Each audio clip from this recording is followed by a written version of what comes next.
Sup. Yeah, also part of the reason I was running a little bit late is I had to get changed into my podcasting uniform. I'm glad that we have a podcasting uniform now. If we ever get a chance to do a live show, we have to wear these. Yeah, It's kind of critical. We need to make merch that's just a tracksuit, but with like our logo on it. That would actually be sick as fuck to get like custom Adidas tracksuits where instead of this, it's just our show logo. Which is Buckethead's logo. Yeah, kind of. Pretty good. So I went through a phase, a zone, an obsession. I don't know what to call it.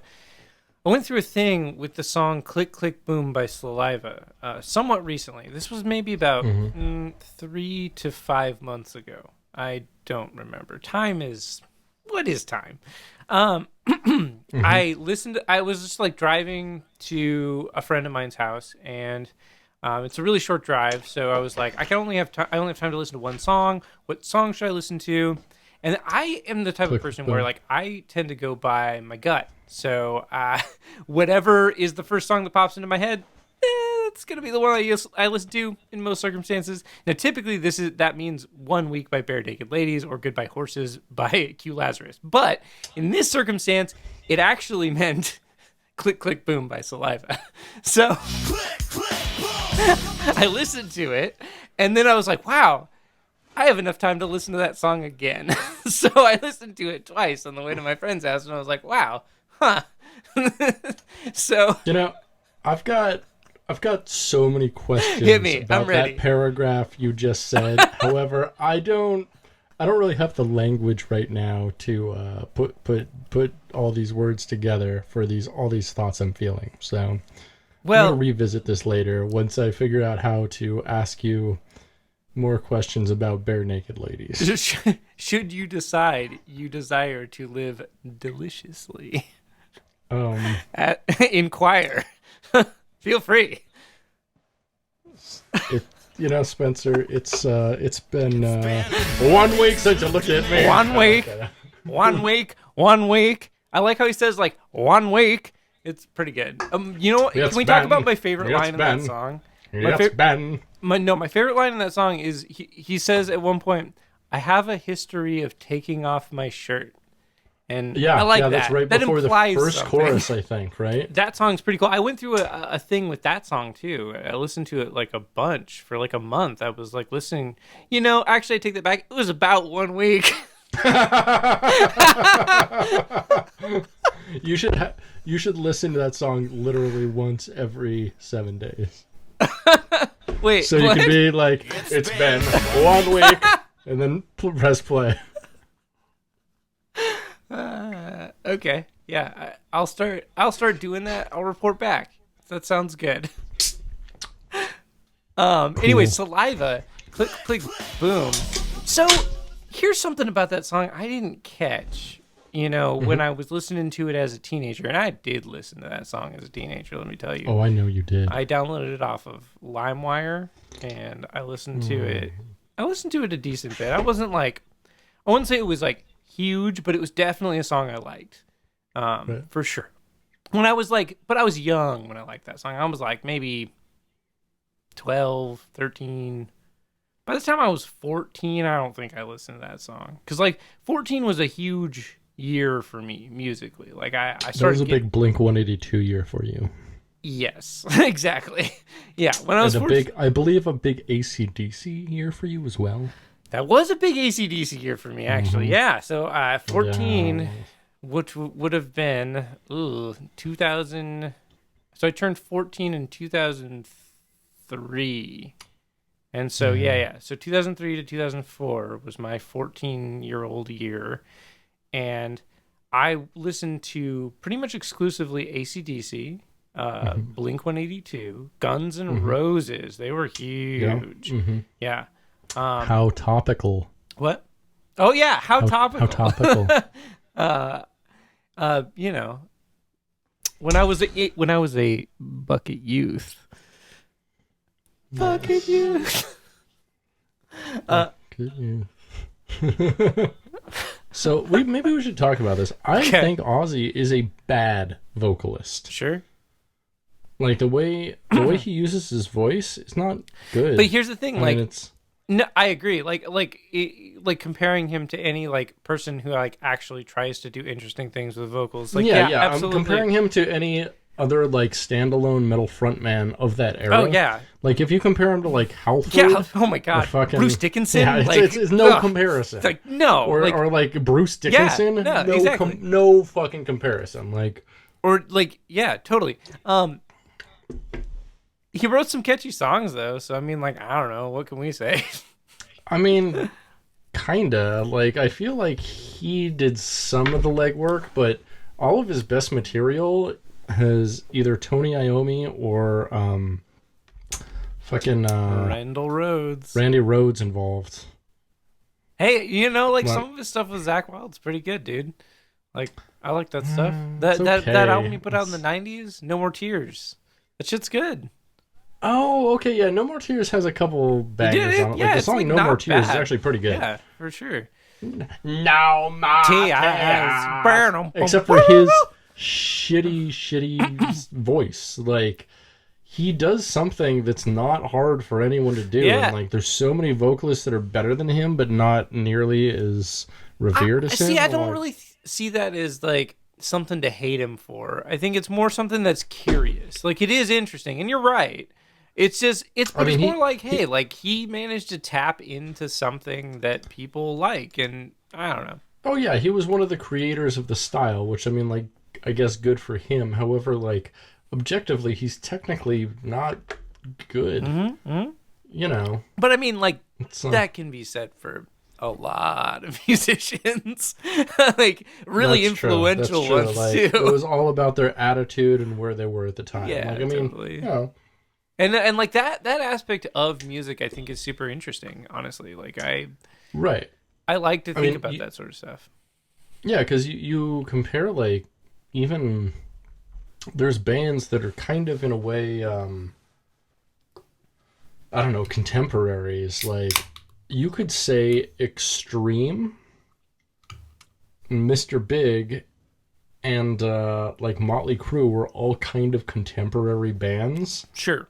But, like, the levels of talent in those bands are wildly different. Yeah. But also the level of, like, the quality and, like, long-lastingness of the recordings are wildly different. Yeah. Like, no one recognizes anything fucking Mr. Big or Extreme I would did say, now. like, every single member of Motley Crue, with the exception of Tommy Lee, is fucking trash. Like, yeah, they're all bad at what they do, and Tommy Lee is okay. Yeah, Tommy Lee is the only one that's like he stands out because he's the only one who's marginally talented in a band of like. I mean, that being said, they wrote some songs that are probably gonna live forever, and that's kind of amazing. Like, and so I actually have to give that one to McMarr. McMarr's, or is it McMarr? I think it's McMarr's. Is that right? I don't remember. McMarr's? Whatever. Yeah, I read the book and I don't remember. The guy who looks like he does the most heroin in the band, who surprisingly does the least heroin in the band. This is true, yeah. Like, he's the only one who looks like he freshly crawled out of a grave every day, but he's also the one who's never died. And I'm like, what? Yeah, that's true. Totally. I mean, they're all right. They're wow. I mean, that band is like so many conversations. Like, holy shit! Did you ever read The Dirt? I have not. Oh man, that book is nuts, dude. Okay, let me tell you about the one scene from the Dirt that I think of every time that book gets brought up, and it's not in the movie. And I was really like, I was hoping, I knew they would not ever for the movie. And the movie is a very different thing. It's very stylized. It's very like light. But the book is kind of dark in the sense that, like, those dudes got fucked up. They got so fucked up. Like, they got so fucked up for, like, years at a time. The fucking Tommy Lee snorted a line of ants. No, that's Ozzy. Ozzy did that. Oh, was that Ozzy? Wait. So Tommy Lee, rumor has it, snorted a line of coke the length of his body. As long as him. Yes. Which is, as someone who's done coke... That's fucking insane. I find that so impressive. Like that's got to be like conservative estimate here. He snorted, I'd say, like 4 to 6 grams of cocaine in one go, which is crazy. Like, that's fucking insane. If you meet someone who's on a gram of coke a day habit, you're like, what the fuck, guy? Like, yeah, that's if you can do a week's worth of that kind of habit in like a moment, you have my respect. I mean, yeah. I mean, what else can you give him at that point? It's like, damn, dude, that's commitment to I can't give him coke. I can't afford that habit. Like, I'm wearing a white Adidas tracksuit, but I can't afford as much coke as this makes me look like I can. I would say it looks like you might know a guy where you could get some coke. That's about it. You're not wrong. But yeah, okay, so the scene I always think of from that book, now that book, The Dirt, was written by a guy named Neil Strauss, who, collected basically he just talked to the dudes in that band like a bunch and basically transcribed it and like kind of embellished it a little bit himself. That dude was it. So this was, I believe, after he wrote he ghost wrote the Heroin Diaries for Nikki Sixx. I think this is before. Are you sure? I thought it was after. And the Heroin Diaries is what's his name from Red Hot Chili Peppers, isn't it? No, it's Nikki Sixx. Oh, that's Scar Tissue. Sorry, they're all the same. Yeah. All those books blur together. It's like, oh, heroin guy. I mean, and they're all like ghost written by Neil Strauss. Yeah, too. yeah. I mean, he's the dude. He's the dude for that shit. Anyways. Yeah. But in The Dirt, there's a scene, and the way that book is written is that he kind of establishes who. In the beginning of each chapter, he kind of establishes who that chapter is from the perspective of, basically. And he kind of brings in like quotes from things that they actually said, and then kind of like tells a story based on that. And one of the scenes that's described, and I think this is from Nikki Sixx, but it could have been Mick Marr. McMar, I don't remember. Is it McMar or McMars? This is gonna drive a lot of people insane. And McMars. It's McMars. It's McMars. Okay, that's what I thought. Because you're thinking of Mick Barr. That's who you're thinking of. You're thinking of Mick Barr from Kravitz. No. I'm actually thinking of the guy from the fucking Smiths. Johnny Marr. Johnny Mars. Yeah. No, it's Johnny Marr. Johnny Marr. It's Johnny with Marr. two Johnny R's. Marr and Mick Mars. Right. And it's weird that I get them mixed up because, like, I only like one of those two people. Like, I guess both of them are actually technically talented guitarists who have written a bunch of, like, important, impactful material, and they actually look fairly similar. Like, Mick Mars looks like a dead version of Johnny Marr. Okay. I'd say. Cool. Anyways. Okay, so I'm thinking about The Dirt, right? Every time The Dirt gets brought up, and weirdly, The Dirt gets brought up in my life, like, enough that I think about it. Every day. That's all you live a dirt life. Not anymore. I used to. But these days... I didn't say van life. I said dirt life. Dude, I can tell you some stories about dirt life. I know. I'm gonna release them as bonus podcasts eventually. The Van Chronicles, the Car Chronicles, sequels of the Van Chronicles. Every time it gets brought up, I think about the scene where it's Nikki Sixx and I think it's Mick Mars, but it could have been Vince Neil. God, I don't know. So two of the dudes from Motley Crue, let's say Nikki Sixx and Mick Mars, are in a van, and they're both fucking different women in this van. And the reason they're fucking them in this van is because their girlfriends at the time are at the hotel where the bands are staying. So they fuck these girls in the back of this van, both of them, same time. It's cool. It's a vibe.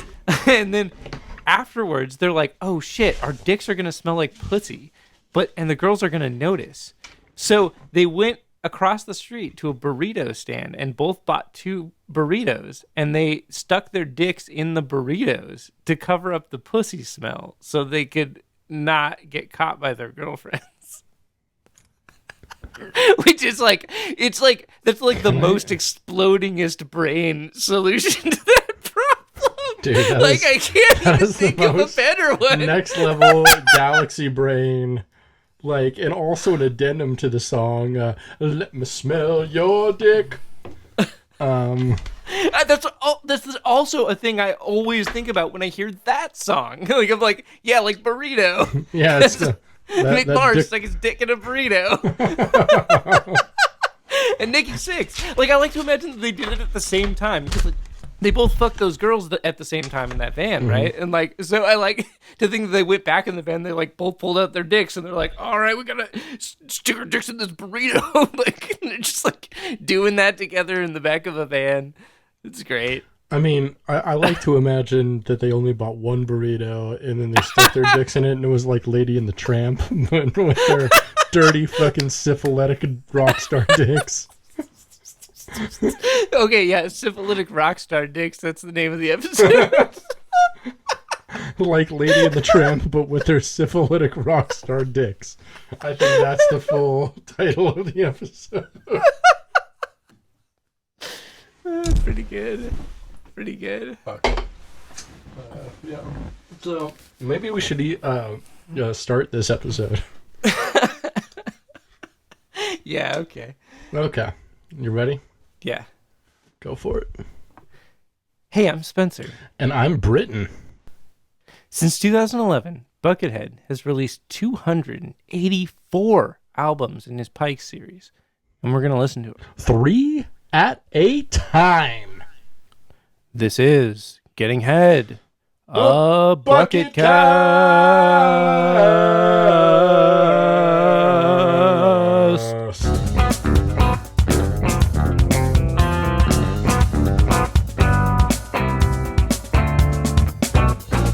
Hey, welcome, bots, slogs, friends, and bucketheads.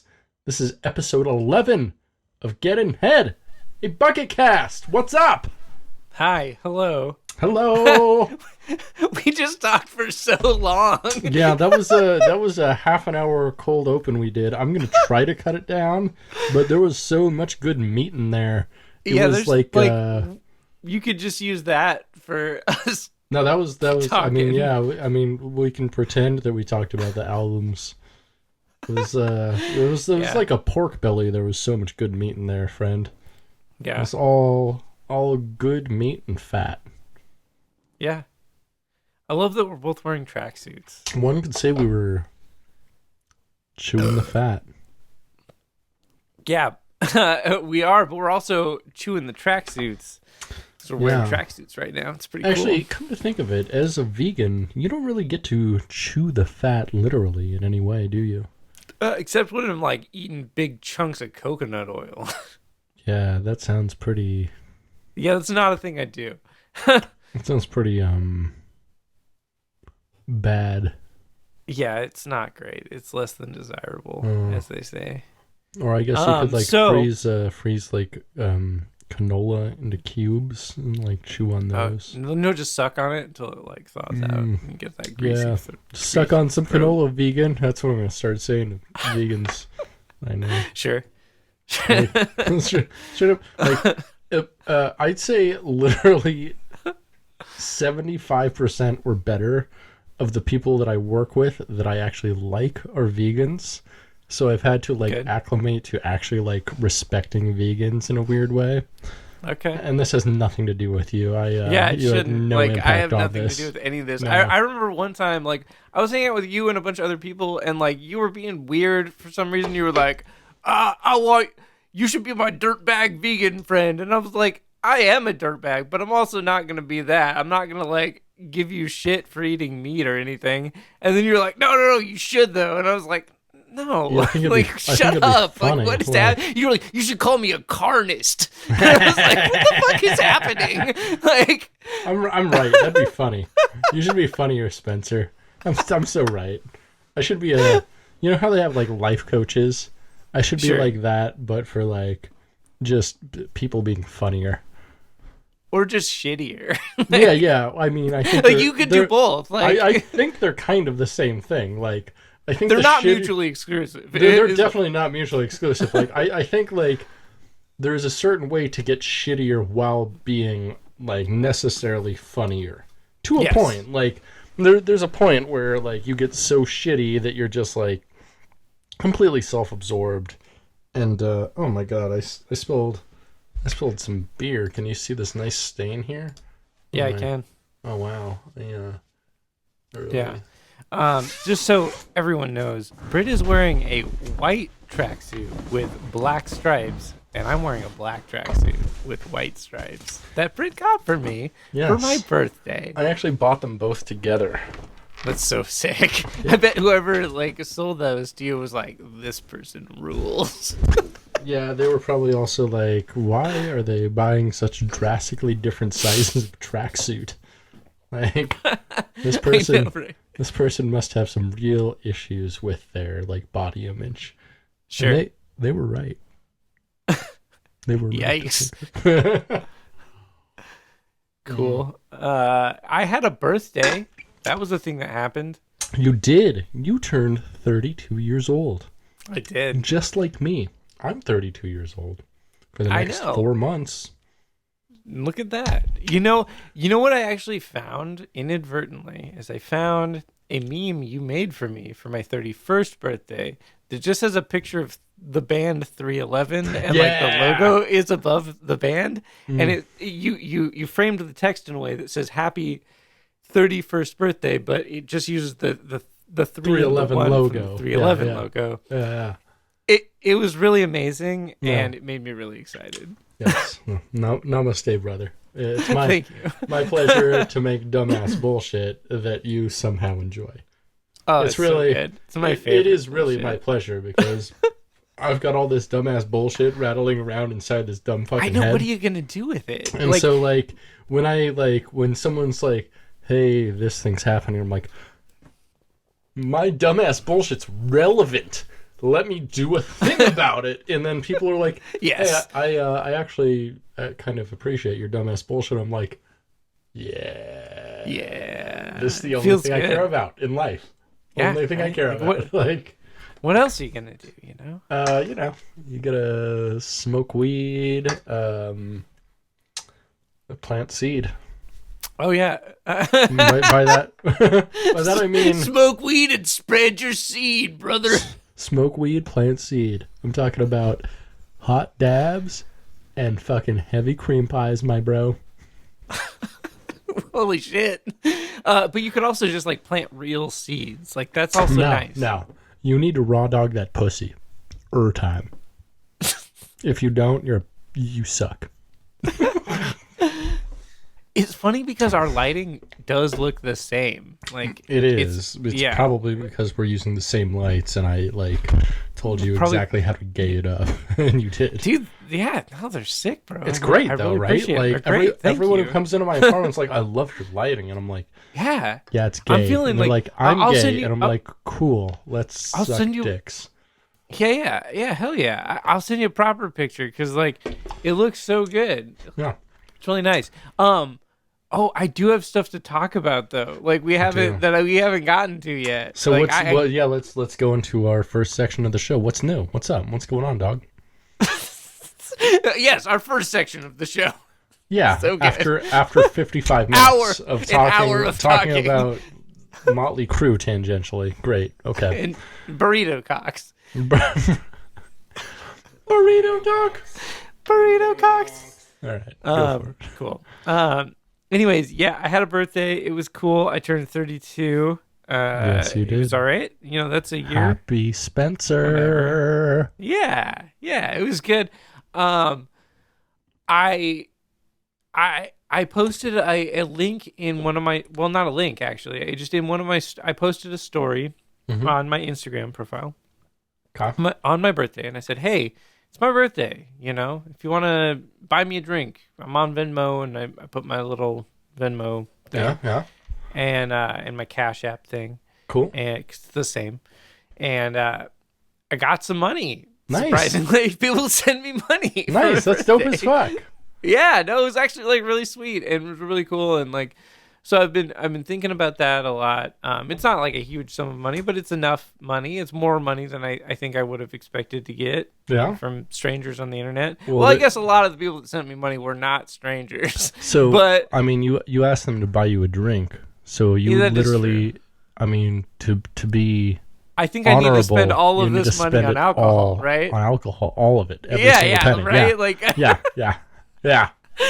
And it's like enough money that's like too much alcohol for any person. I mean, it depends. like you can buy like some top shelf shit. Like, you know, if you got a few $100, it's like buy some good alcohol. Like most people don't know, like good alcohol is, I mean, not really worth it, but in a way, like the experience is something amazing. Sure. And I would recommend, like, I don't know, if you'd like to go and you can use your money on your stuff and I'll use my money on my stuff, but if you'd like to go like whiskey tasting or something like that, or like tasting like high quality alcohol, that's a thing I like to do. Like doing flights of like really high quality stuff is pretty fun. And like, totally. That shit's fun as hell. Like, I can't wait for the world to like be a thing again, because like there's shit like that I have like wanted to do forever. Yeah. I've been to a lot of like breweries and stuff, and I've done flight. It's in like tastings and stuff there. Yeah. Whoa, that was a burp. Holy shit. No. Ooh, I'm feeling so much better. Wow, that was like, damn, that like lightened my soul. You was gassy, girl. You was gassy. You was bloated. You gotta get rid of that. You gotta take a fart, girl. Take a couple minutes, go into the walk-in, have some farts. You know, you gotta fart, yes, girl. You do. Like, girl, sometimes you gotta have some farts.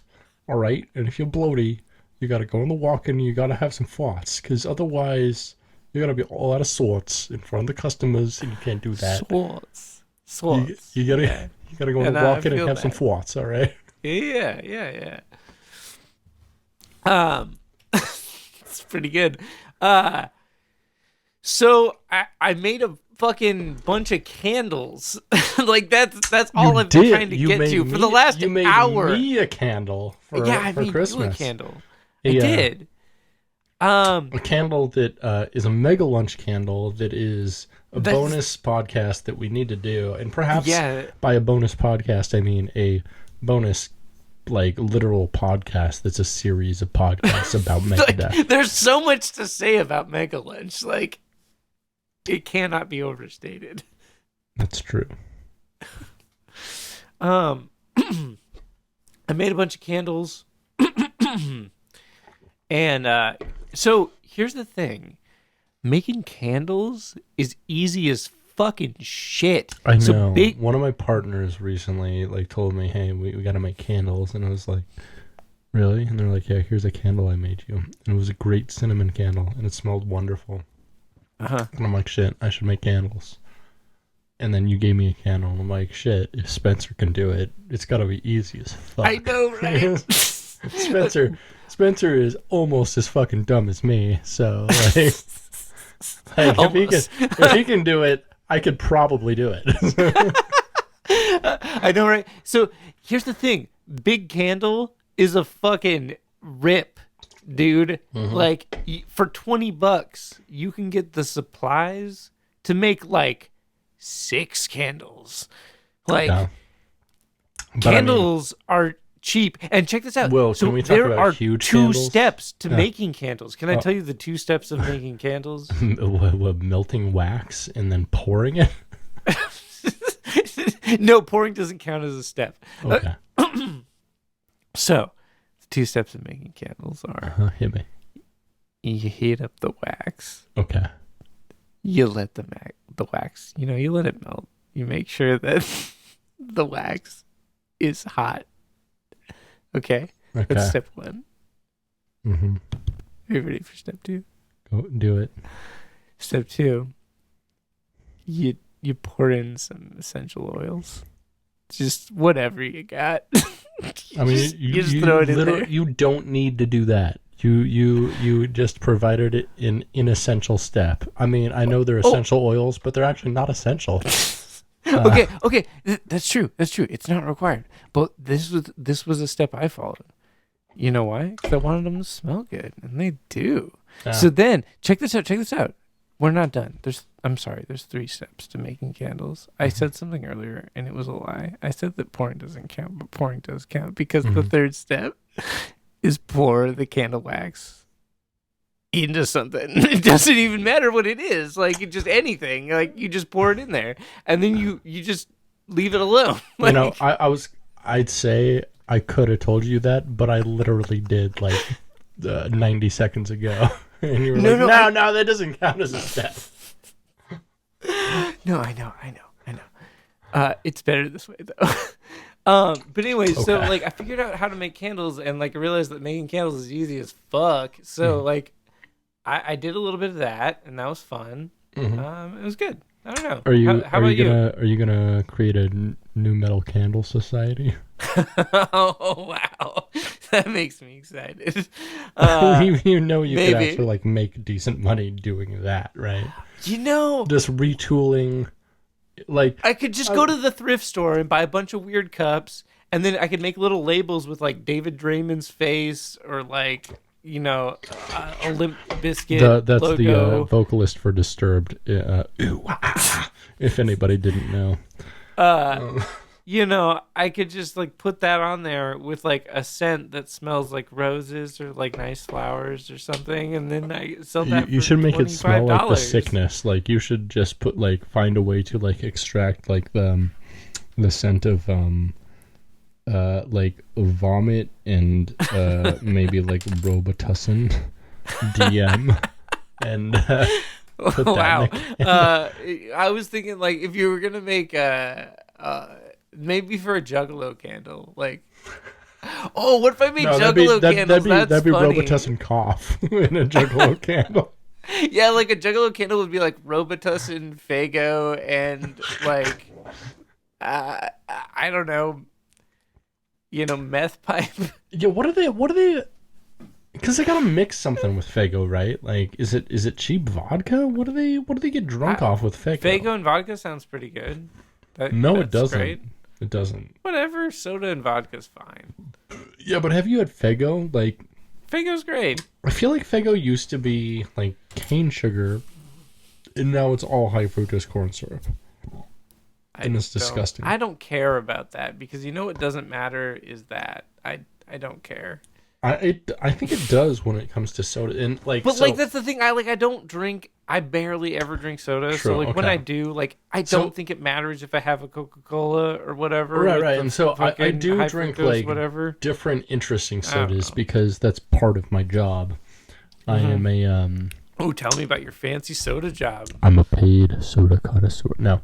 So recently, actually, I've been getting into the soda.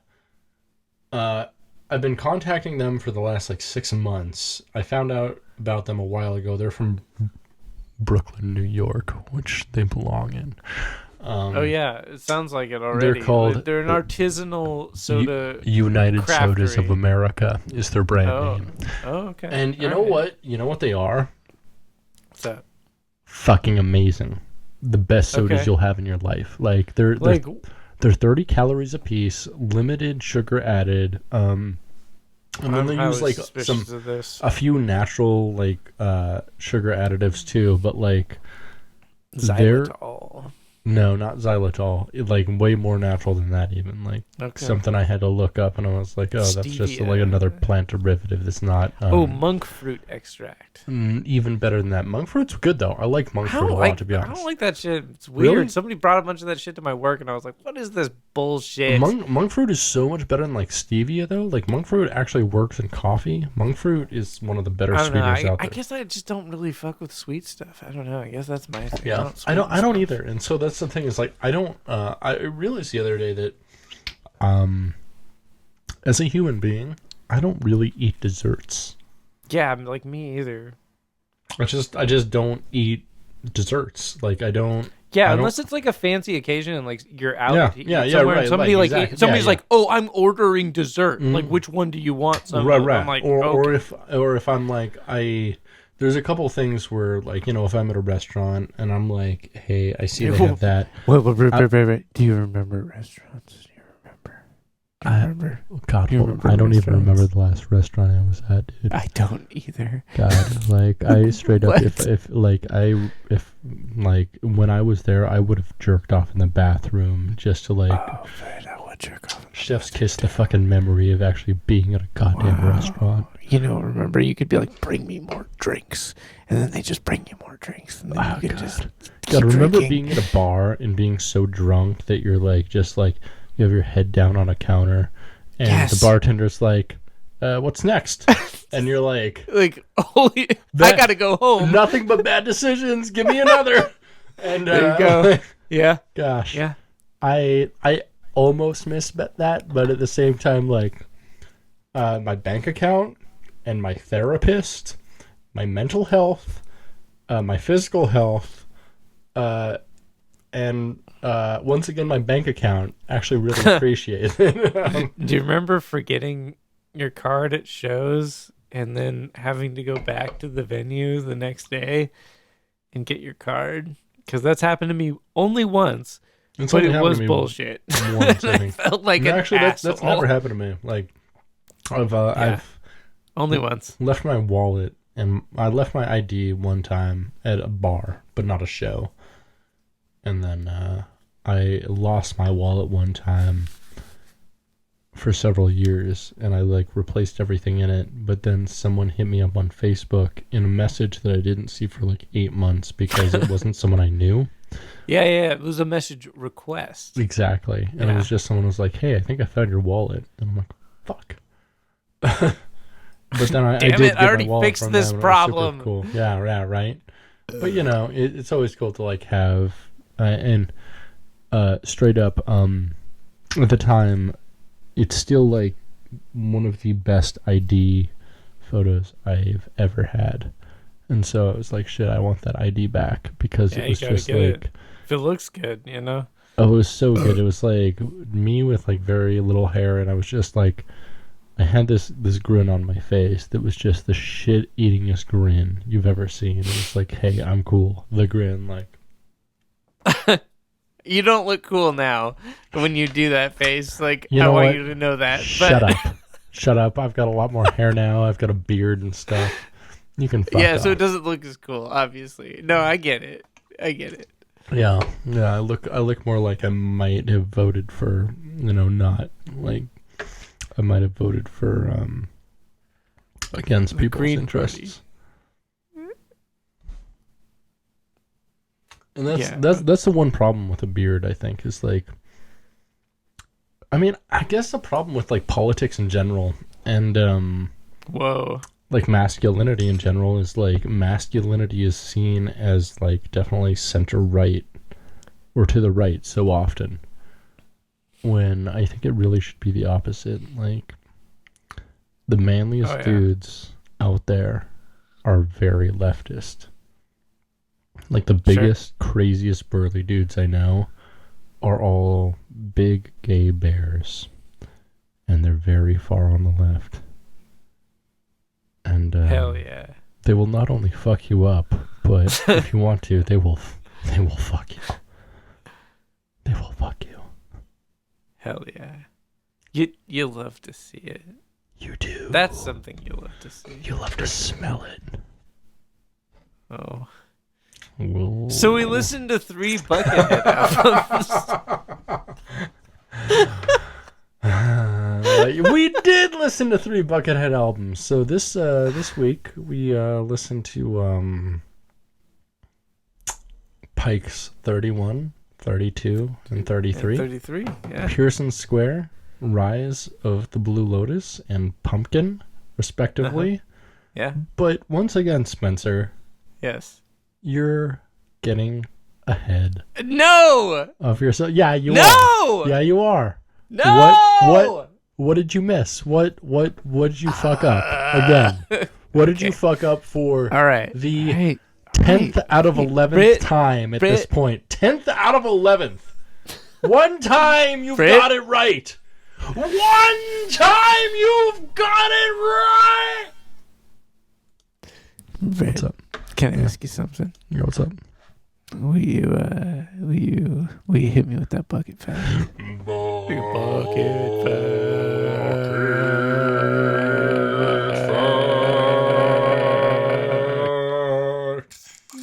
fact. Bucket fact. Bucket fact. Bucket fact.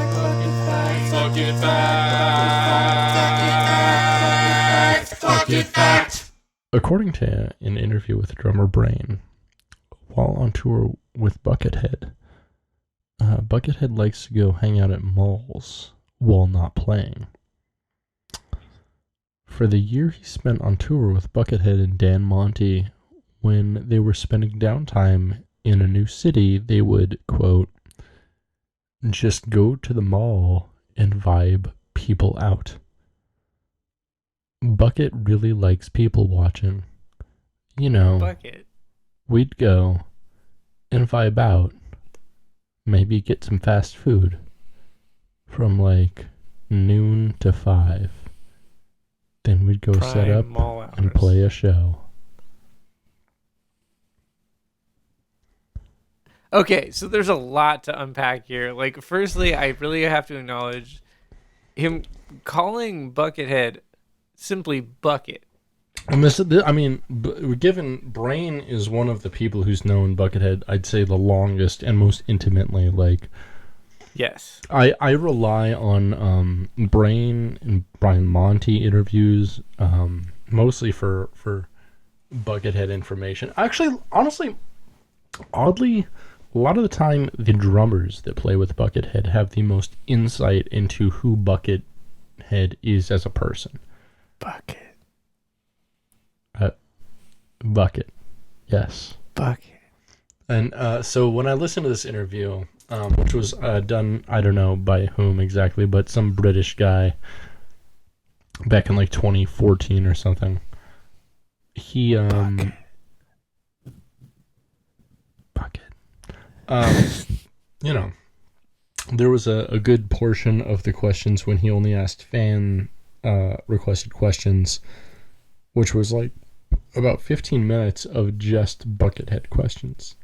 Because, you know, I mean, Brain is a fantastic drummer and has done a lot of great projects himself, but he's been heavily associated with Buckethead. And, you know, that's not a bad thing. Like, I would... You know, I didn't think it was like it would. No, okay. No, definitely not. Like, yeah, no, I would love to be associated with like someone on that level of musicality. We're somewhat associated with Buckethead at this point. Somewhat. Kind of ish. Like, we're not associated. Like, he doesn't want to play with us at all. And you know what? We'll see about that, because like that, I think like that's the ultimate thing that could happen from this podcast, right? Is we get to jam with Buckethead. So I mean, my ultimate like it's never gonna happen, but it's like the ultimate thing that could. You know, at the same time, in my opinion, the ultimate thing that can happen from this podcast is Buckethead reaches out to us, and decides to do a podcast with us, but not only that, but do the 300th Pike with us. Wow. You, me, him, Dan Monty, do that, and he decides to make it the last Pike, the Pike to close the door on the Pike series. Why do you think that 300 is going to be the last Pike? God, do you have a hidden Pike knowledge? Well, he's got 6 more, and at the rate he's releasing them at this point, which is about one every like 2 to 3 months. I think we're gonna have this project about wrapped up by the time he releases the 300 to 305th Pike. That's heavy. I mean, that's a lot of Buckethead. I've done the math. We still haven't talked about the Buckethead album. I've done the bucket math. Bucket math. Bucket math. Okay. Pike number 31. Number 31. We listened to some Pikes this week. Mm-hmm. Yeah. Starting with Pike 31, Pearson's Square, released on October 4th, 2013. It was fine. It was pretty good. I mean, it didn't. It's acoustic based, which is nice. You love to see Buckethead be melodic. Acoustic guitar. It's nice. He definitely used a lot of the like the electric acoustic nylon string. You could hear a lot of that in there. A lot of flat picking of that, and it was good. It wasn't bad at any point. Album's only 4 tracks. The titular track begins the album, and then there's Eagle's Nest. Eagle's Flight is track 3, which is the longest at 11.5 minutes, but each track on here is at least 5 minutes or more. That is true, yeah. And then track 4, Heart's Delight. What are your feelings about this one? To me, it was good. It was like not unpleasant to listen to, but it was very much, it felt like Buckethead kind of phoning it in, doing the acoustic stuff. I would agree with that, at least for the first 3 tracks. Yeah. All sounded like the same exact thing. And it's not bad. It's still good. It was like, it didn't have the magic, you know? Tracks 2 and 3, Eagle's Nest and Eagle's Flight, literally had the same chord progressions. And like slightly different production, maybe, but it was mostly like the exact same song.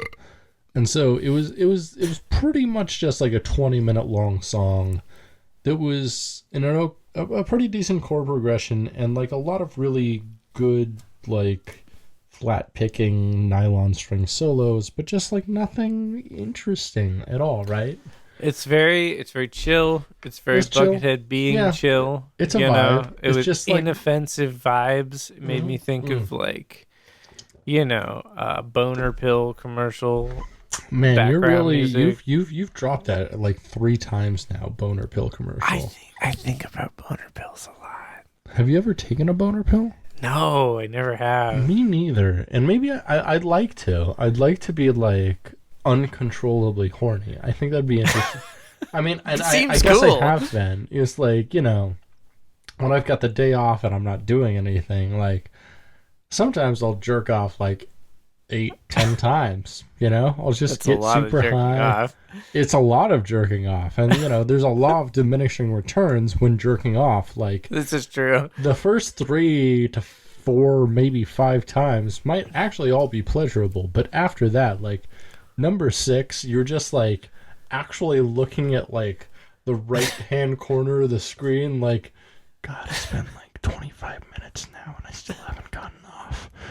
And then, like, you find just the one thing, and you're like, whoa, whoa, all right, cool.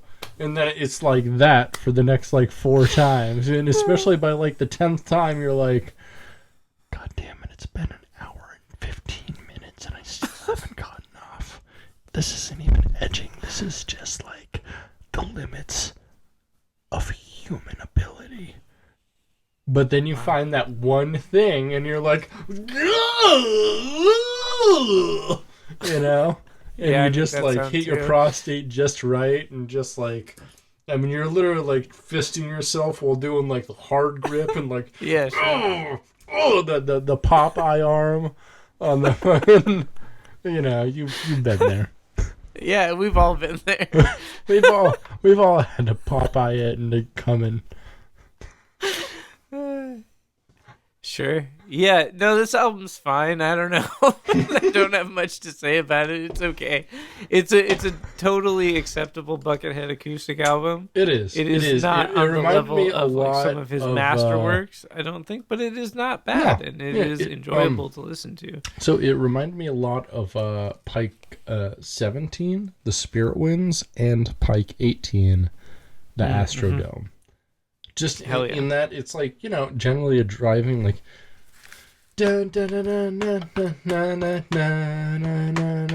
kind of chord structure, and then just a lot of soloing over that for basically like, at least half an hour.